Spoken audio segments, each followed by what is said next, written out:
क्या भारत सिर्फ mobile app बनाने वाला देश बनकर रह जाएगा या फिर चिप, रोबोट, डिफेंस टेक्नोलॉजी और स्पेस टेक्नोलॉजी वाला बनाने वाला भी देश बनेगा?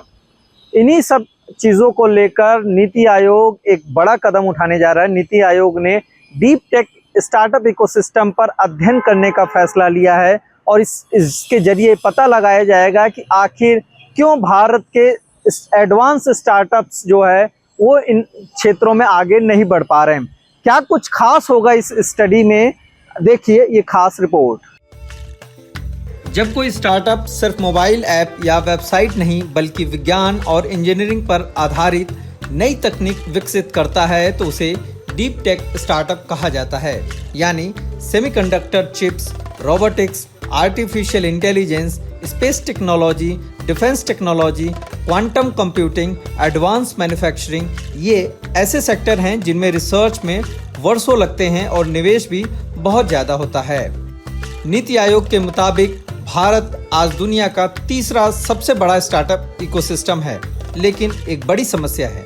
देश के ज़्यादातर स्टार्टअप फिनटेक, ई कॉमर्स और सर्विस सेक्टर तक सीमित हैं, जबकि सेमीकंडक्टर, रोबोटिक्स, डिफेंस और स्पेस जैसे स्ट्रैटेजिक सेक्टर में अब भारत अभी काफ़ी पीछे है। सबसे बड़ी चिंता यह है कि भारत अभी भी सेमीकंडक्टर और कई हाईटेक मशीनों के लिए विदेशों पर निर्भर है।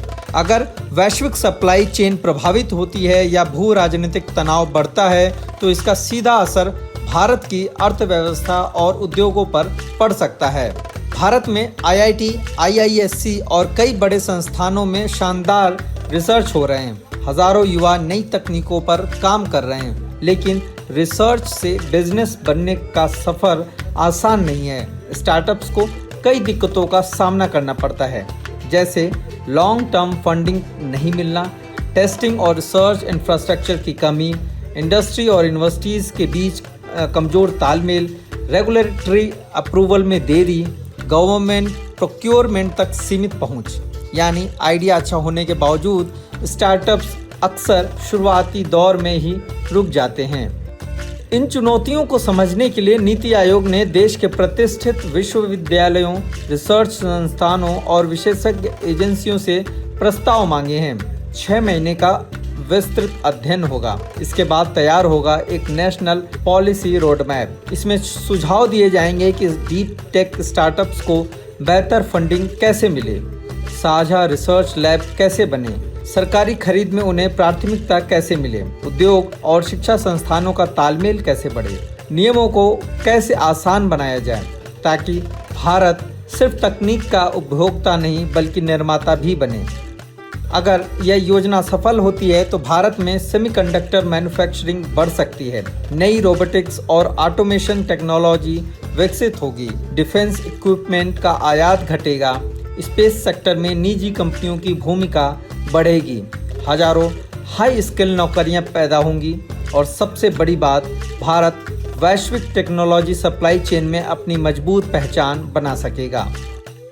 आर्टिफिशियल इंटेलिजेंस से लेकर चिप्स और स्पेस टेक्नोलॉजी और डिफेंस टेक्नोलॉजी तक, ये सब आने वाले दिनों में बहुत ही महत्वपूर्ण माने जाएंगे। इसी के आधार पर देशों का विकास तय होगा।